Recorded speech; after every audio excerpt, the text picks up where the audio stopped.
I'm Congressman Carlos Curbelo, and I represent South Florida in the U.S. House of Representatives. Today I wanted to tell you about an important bill that I've introduced, the Cuban Immigrant Work Opportunity Act. The United States has always been a generous nation that has welcomed those seeking opportunity and refuge in our country.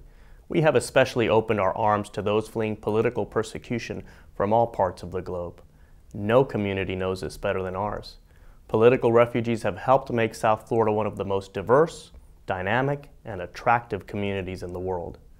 While we must continue this great American tradition, we must also stop the abuse of our country's generosity.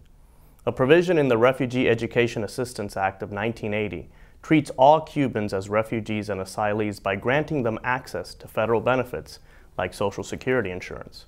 Regrettably, non-refugee Cubans have been collecting benefits from this program for years, some while living in Cuba. Others receive more in monthly benefits than American retirees who worked for decades in our country. As a member of Congress, I cannot stand for this blatant abuse of American goodwill. To address this issue, I introduced the Cuban Immigrant Work Opportunity Act, which will prevent abuse and ensure all immigrants are treated fairly.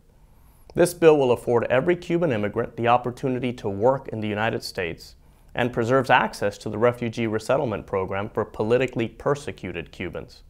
It will also eliminate abuses of the program, saving taxpayer dollars, and it holds the administration accountable to enforce its own regulations to stop ineligible individuals living abroad from qualifying.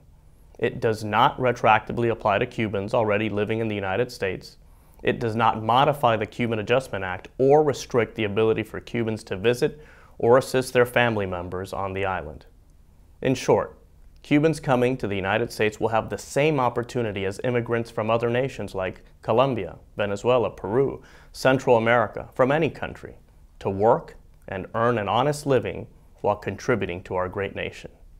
Like asylum seekers from all over the world, those Cubans seeking public assistance benefits will have to demonstrate that they left Cuba fleeing political persecution and are unable to return under the current totalitarian regime. Our country deserves a more coherent and consistent policy when it comes to the treatment of refugees. This legislation will move us in that direction.